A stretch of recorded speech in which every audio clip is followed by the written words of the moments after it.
नमस्कार दोस्तों, स्वागत है आप सभी का संदीप सर ऑनलाइन क्लासेस में। पिछली कक्षा में हम directive principle of state policies के बारे में चर्चा कर रहे थे। डीपीएसपी के बारे में हम चर्चा कर रहे थे। हमने आर्टिकल 40 तक डिस्कस कर लिया था और मैंने आपको आर्टिकल 40 में बताया था कि ग्राम पंचायतों, राज्य का ये अधिकार होगा कि वह ग्राम पंचायतों का संगठन करे और उनको प्रशासनिक करने का अधिकार दे, उनको प्रशासन करने का अधिकार दे। ये पिछली कक्षा में हमने डिस्कस कर लिया था। इस कक्षा में हम आर्टिकल 41 से डिस्कस करेंगे। आर्टिकल 41 जो है वो ये बताता है बुढ़ापे कुछ दशाएं होती हैं, व्यक्ति की कुछ दशाएं होती हैं। कौन कौन सी दशाएं? बुढ़ापे, बेरोजगारी, बीमारी या आवश्यकता की दशा में। दशा में रिपीट कर रहा हूं, बुढ़ापे, बेरोजगारी, बीमारी या आवश्यकता की दशा में काम, शिक्षा और लोक सहायता पाने का अधिकार। ये कौन सा आर्टिकल देता है? आर्टिकल 41 देता है। ठीक। आर्टिकल 42 क्या देता है? काम की न्याय संगत और मानवोचित दशाओं, काम की न्याय संगत और मानवोचित दशाओं का तथा प्रसूति सहायता का उपबंध करेगा। राज्य किस चीज का उपबंध करेगा? काम की न्याय संगत और मानवोचित दशाओं का तथा प्रसूति सहायता का उपबंध करेगा। ये कौन सा बताता है? आर्टिकल 42 बताता है। आर्टिकल 43 क्या बताया? कर्मकारों मतलब वर्कर्स होते हैं, फैक्ट्री में जो काम करते हैं वर्कर्स, उनको कर्मकारों के लिए निर्वाह मजदूरी। आर्टिकल 43 कर्मकारों के लिए निर्वाह मजदूरी, शिष्ट जीवन स्तर व अवकाश की व्यवस्था करना। कर्मकारों के लिए निर्वाह मजदूरी, शिष्ट जीवन स्तर व अवकाश की व्यवस्था करना और कुटीर उद्योग, जो कॉटेज इंडस्ट्रीज हैं, कुटीर उद्योगों को प्रोत्साहित करना, उनको बढ़ावा देना। ठीक। कर्मकार वर्कर्स जो होते हैं उनके लिए निर्वाह मजदूरी, शिष्ट जीवन स्तर और अवकाश की व्यवस्था करना और कुटीर उद्योग कॉटेज इंडस्ट्री को प्रोत्साहित करना। आर्टिकल 43 के का, अब ये सभी वर्कर से संबंधित होंगे, वर्कर और उद्योग से संबंधित होगा। आर्टिकल 43 से वर्कर से संबंधित। आर्टिकल 43 का उद्योगों के प्रबंधन में, उद्योगों का जो मैनेजमेंट होगा उनमें वर्कर्स जो होंगे, कर्मकार जो होंगे, उनके लिए भाग लेने के लिए उपयुक्त विधान बनाना। मतलब जो भी मैनेजमेंट किया जाएगा उन मैनेजमेंट में वर्कर्स भी भाग लें। आर्टिकल 43 का। और आर्टिकल 43 का क्या कहता है? सहकारी समितियां जो होती हैं, कोऑपरेटिव सोसाइटीज जो होती हैं, सहकारी समितियों के स्वैच्छिक गठन, वॉलंटियर फॉर्मेशन, स्वायत्त प्रचालन, ऑटोनोमस फंक्शनिंग।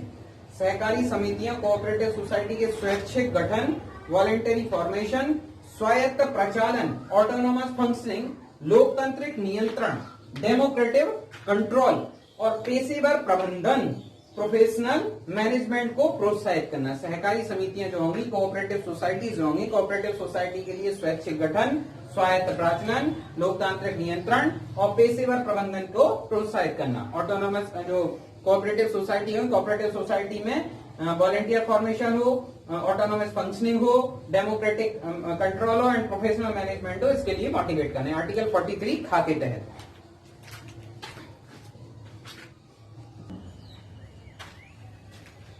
नागरिकों के लिए एक समान civil code, uniform civil code लागू करना। ये बहुत महत्वपूर्ण है, कई बार एग्जाम में पूछा गया है, महत्वपूर्ण आर्टिकल है, याद रखिएगा। डीपीएसपी का आर्टिकल 44 का ही एग्जाम में पूछा जाता है। नागरिकों के लिए एक समान सिविल संहिता, यूनिफॉर्म सिविल कोड लागू करना। ये कौन से आर्टिकल में? आर्टिकल 44 में प्रश्न पूछा जाता है। नागरिकों के लिए एक समान civil code, uniform civil code कौन से आर्टिकल में दिया गया? तो आर्टिकल 44 में दिया गया। ठीक। आर्टिकल 45 शिशुओं की देखभाल करना। आर्टिकल 45 क्या है? शिशुओं की देखभाल करना तथा 6 वर्ष से कम आयु के बच्चों के लिए शिक्षा देने का प्रयास करना। आर्टिकल 45 क्या है? शिशुओं की देखभाल करना तथा 6 वर्ष से कम आयु के बच्चों के लिए शिक्षा देने का प्रयास करना। आर्टिकल 46 SC, ST और अन्य दुर्बल वर्ग जो हैं, SC, ST तीन वर्ग की बात की गई है इसमें। एक तो SC शेड्यूल कास्ट, एक ST शेड्यूल ट्राइब, अनुसूचित जाति, अनुसूचित जनजाति तथा अन्य दुर्बल वर्गों के लिए शिक्षा एवं अर्थ संबंधी हितों की अभिवृद्धि करना। अर्थ संबंधी, एक तो शिक्षा से संबंधित हितों में वृद्धि करना है और दूसरा आर्थिक अर्थव्यवस्था, उनकी अर्थव्यवस्था मजबूत हो उसमें अभिवृद्धि करना है और हर तरह के शोषण एवं सामाजिक अन्याय से उनकी रक्षा करना। SC, ST और अन्य दुर्बल वर्ग जो हैं, एक तो उनकी शिक्षा में वृद्धि हो, दूसरा उनकी आर्थिक वृद्धि हो, और तीसरा वो सामाजिक शोषण से बच सकें। ये कौन से आर्टिकल में बात की गई है डीपीएसपी के? आर्टिकल 46 में। आर्टिकल 47, इसमें राज्य का मुख्य दायित्व होगा कि वह लोगों के पोषाहार स्तर, न्यूट्रिशन लेवल, लोगों के पोषाहार स्तर, न्यूट्रिशन लेवल और जीवन स्तर को ऊंचा करने, लोगों के पोषाहार स्तर और जीवन स्तर को ऊंचा करने तथा लोक स्वास्थ्य के सुधार करने, लोक स्वास्थ्य में सुधार करने के कर्तव्य को मानना और हानिकारक पदार्थ जो होते हैं या मादक पदार्थ जो होते हैं इनके सेवन से लोगों को रोकना। ये कौन से आर्टिकल में दिया गया है? आर्टिकल 47। यदि प्रश्न पूछा जाता है मादक पदार्थों के सेवन या पर जो राज्य सरकार रोक सकती है वो किस आर्टिकल के तहत रोक सकती है? तो आर्टिकल 47 के तहत रोक सकती है। आर्टिकल 48, कृषि एवं पशुपालन का संगठन करना। कृषि एवं पशुपालन का संगठन लिंक कैसे करना? आधुनिक वैज्ञानिक प्रणाली के अनुसार करना। किसके अनुसार करना? कृषि एवं पशुपालन का संगठन आधुनिक वैज्ञानिक प्रणाली के अनुसार करना।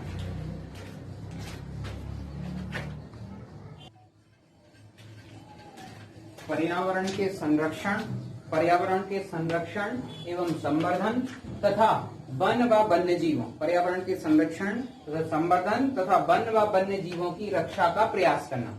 आर्टिकल 48 का मैंने आर्टिकल 48 बता दिया था आपको, उसके अंतर्गत आता है आर्टिकल 48 का पर्यावरण के संरक्षण एवं संवर्धन तथा वन व वन्य जीवों की रक्षा का प्रयास करना। आर्टिकल 49, राष्ट्रीय महत्व के स्मारकों, राष्ट्रीय महत्व के जितने भी स्मारक हैं उनकी स्थानों व वस्तुओं का संरक्षण करना। कौन सा है? आर्टिकल 49। आर्टिकल 50, राज्य की लोक सेवाओं में कार्यपालिका से न्यायपालिका के पृथक्करण के लिए कदम उठाना। आर्टिकल 50 में क्या है? राज्य की लोक सेवाओं में कार्यपालिका से न्यायपालिका के पृथक्करण के लिए कदम उठाना। कौन सा आर्टिकल है? आर्टिकल 50। आर्टिकल 51, अंतर्राष्ट्रीय शांति व सुरक्षा की अभिवृद्धि, अंतर्राष्ट्रीय शांति व सुरक्षा की अभिवृद्धि, राष्ट्रों के बीच न्याय संगत व सम्मानपूर्ण संबंध, राष्ट्रों के बीच न्याय संगत व सम्मानपूर्ण संबंध तथा अंतर्राष्ट्रीय विवादों के लिए मध्यस्थता से निपटाने के लिए प्रोत्साहन देने का प्रयास करना। ये कौन सा है? आर्टिकल 51। आर्टिकल 51 क्या है? अंतर्राष्ट्रीय शांति व सुरक्षा की अभिवृद्धि, राष्ट्रों के बीच न्याय संगत व सम्मानपूर्ण संबंधों तथा अंतर्राष्ट्रीय विवादों के लिए मध्यस्थता से निपटाने के लिए प्रोत्साहन देने का प्रयास करना। आर्टिकल 51। ये हमारी जो डीपीएसपी, मैंने बताया डीपीएसपी कितना है? आर्टिकल 36 से 51, और ये 51 आर्टिकल कंप्लीट हुआ। इसी के साथ आपको वीडियो को अधिक से अधिक शेयर करना है, वीडियो को लाइक करना है, चैनल को सब्सक्राइब करना है। अधिक से अधिक वीडियो को शेयर कीजिए ताकि ये महत्वपूर्ण जानकारी सभी लोगों के पास पहुंच सके। बाकी हम मिलते हैं अगली कक्षा में। Have a nice day, good day.